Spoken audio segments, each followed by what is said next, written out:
also payments.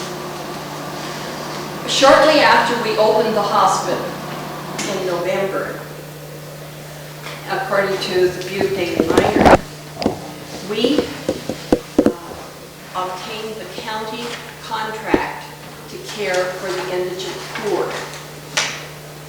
And I think it's,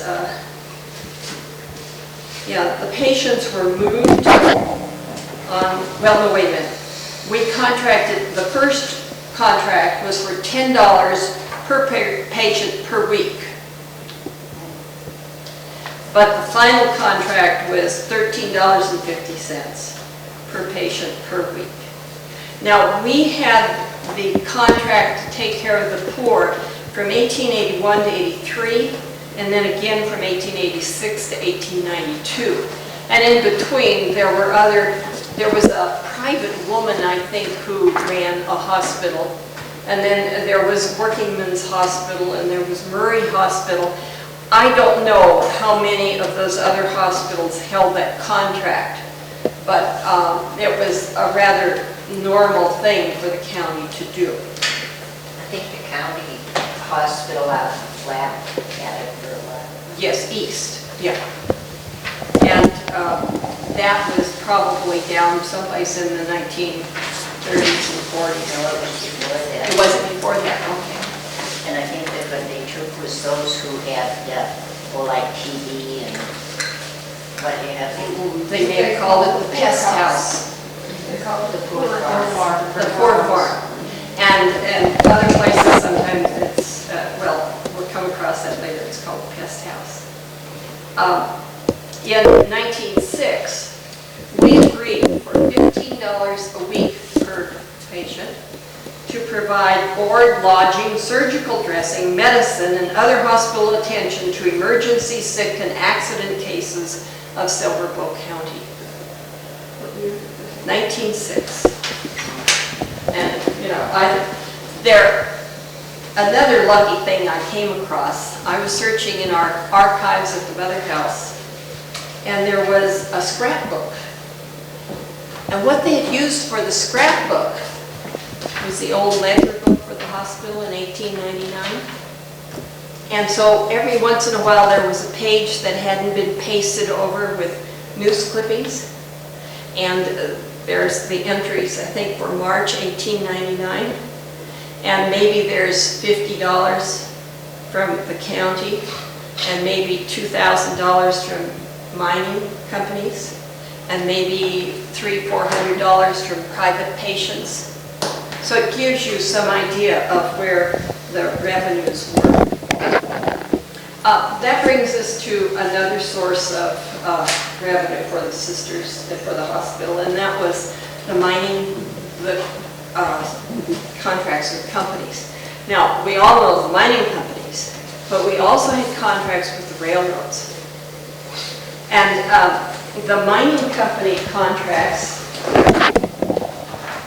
actually, there's a reference in 1884 in the Butte Daily Miner of a Mr. Donahue. He had worked at the Bluebird a couple of months, and Monday he applied at the company's office for a ticket to the hospital, and on this he was admitted. But he died of pneumonia. The burial was to take place that day under direction of the Bluebird Company. Now, by 1914, I hope this is big enough to see, we had 32 mines that subscribed to St. James Hospital. And these are the 32 mines. Now, I think by that time we had a special ward in the hospital for miners.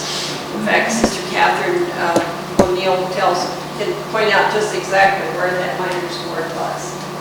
Now, it wasn't just St. James that had the contract with the mining companies, the Murray Hospital did too. And for $1 withheld from, maybe some of the miners will tell us all how it worked. $1 a month at first. John? That's right, just take And then that would cover all the medical, hospital, and surgical needs for any disease or sickness, except for any venereal disease or intoxication. It wouldn't take care of everything. Now, the hospitals provided all the care. Eventually, there's an account in History of Medicine in Montana. The rate was raised from $1 to $1.75 and eventually to $2 and something per person per month. And again, I also noticed there were real attempts on the part of the hospital and the doctors to find ways of increasing the safety in the mines, and also to have some kind of first aid, so that if there were accidents, care could be given almost immediately, even though it would take them a while to get to the hospital. Now, the railroad, we had a little contract with the Chicago, Milwaukee, and Chicago, Milwaukee, and St. Paul Railroad Company. And at that time, and this was 1908, we were charging $10 per week in a ward, $12 per week in a two-bedroom, or for a private room, $15 per week. There was a correspondence that went back and forth primarily about what the charges were, what all was covered in it between the hospital and railroad. Here's a page out of that scrapbook I was telling you about that has, this is March 1899, and it lists all the income they had, which amounted to $9,000 per month running that hospital. And the mining companies was about $2,500. $48 from the county. The iron building, and I don't know what that really refers to, $11. And a couple of the mines are listed. Colorado smelting, private pensions, $243. But I consider that a real gold mine, because there, and down in the corners of the pages, here's a picture of St. Joseph's Hospital in Deer Lodge, but they didn't have a picture of St. James Hospital. So anyway, so that brings us to another source of revenue, and that was patient subscribers.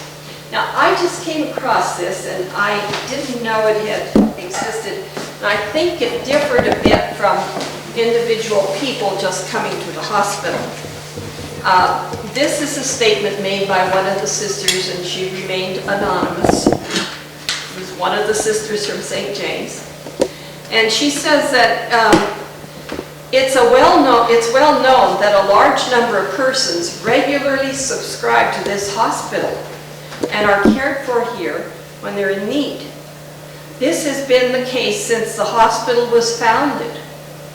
It also has been the custom, and is still, that these people, as they apply personally to the hospital, they're expected to pay, when they're able, a reasonable amount.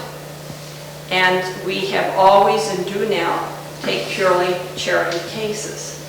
So they evidently had a system by which individuals subscribed to the hospital and were taken care of. And then there were the regular patients who came in and they paid on the spot. Another category of support was from donors. Now, when we looked at the 1899 addition to the hospital, I think I referred to the Largy family. Patrick Largy had been murdered. He had been very generous. I think he helped build St. Patrick's Church. And Mrs. Largy and the children furnished that chapel. I think I've got a picture of that here. No, I didn't get the dust. But in addition to that renovation, they had individual couples, families, doctors, who furnished different rooms in the hospital. And that became rather common. Like there was Mr. and Mrs. James Canty, who furnished one of the rooms.